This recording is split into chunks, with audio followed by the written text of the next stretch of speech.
Selanjutnya adalah indikator perencanaan pembelajaran yang menggunakan sarana dan prasarana sebagai media dan sumber belajar. Dapat ditelaah dari 3 hal. Yang pertama adalah RPP yang memuat komponen pemilihan sarana dan prasarana sebagai media atau sumber belajar yang selaras dengan tujuan pembelajaran.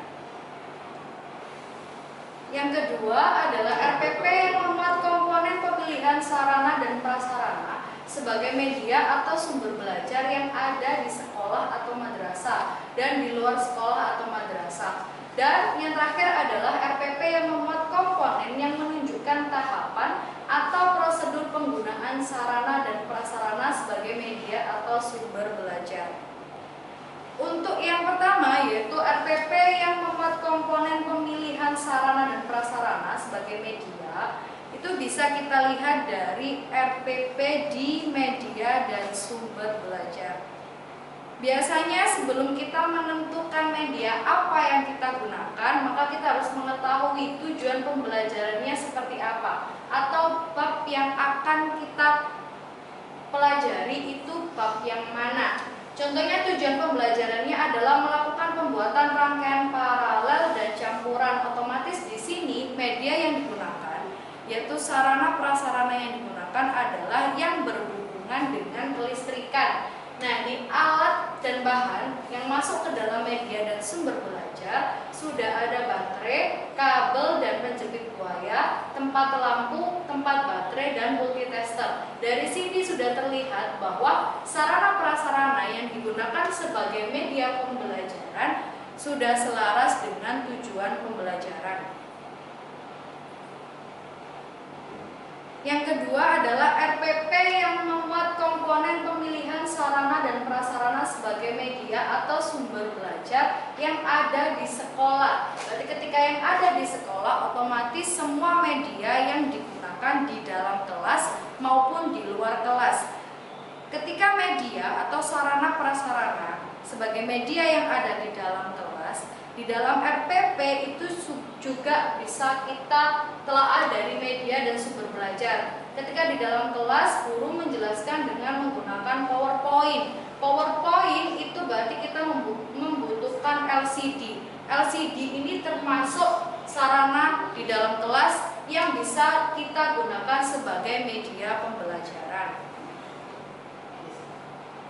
Dan yang ketiga, RPP yang memuat komponen yang menunjukkan tahapan atau prosedur penggunaan sarana dan prasarana sebagai media atau sumber belajar.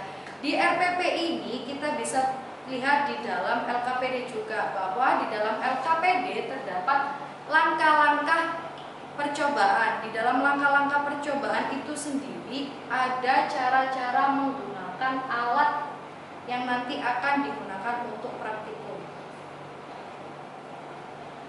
Contohnya adalah di rangkaian listrik, yaitu merangkai baterai, kabel, dan lampu. Jumlah lampu menyesuaikan sesuai dengan gambar berikut.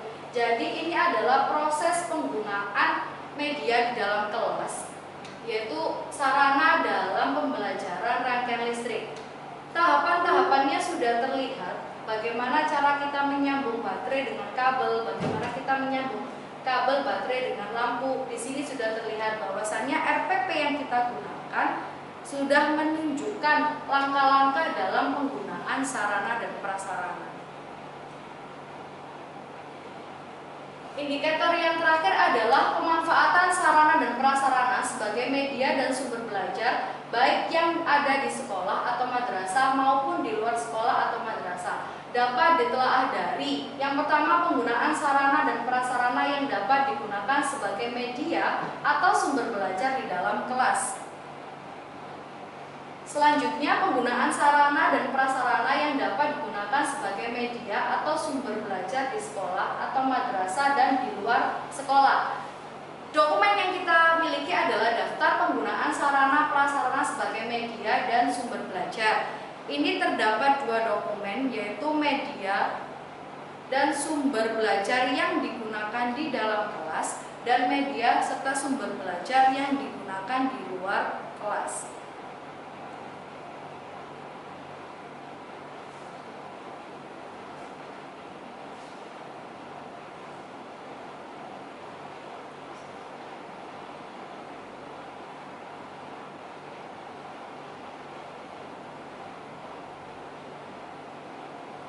Ini adalah list sarana prasarana yang sebagai media atau sumber belajar dalam kelas.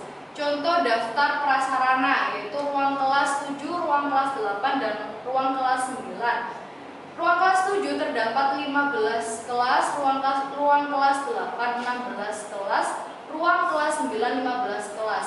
Dan untuk sarananya tersendiri sebagai media dan sumber belajar ada meja, ada kursi, papan tulis, meja guru, kursi guru, mading, LCD, AC, foto presiden dan wakil presiden, foto Pancasila, bendera merah putih, speaker, stop kontak, dan jam dinding. Ini adalah sarana prasarana yang digunakan di dalam kelas.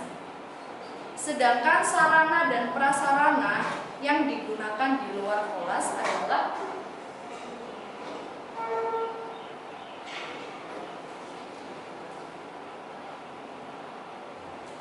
untuk yang di luar kelas ada perpustakaan, ada laboratorium IPA, ada tempat PSDP atau kelas PSDP, ada Olimpiade Room, ada lab komputer, ada aula, ada masjid. Selain itu ada lapangan yang biasanya digunakan siswa untuk olahraga. Dan sarana prasarana yang ada di luar kelas ini bisa digunakan sebagai sumber dan media pembelajaran.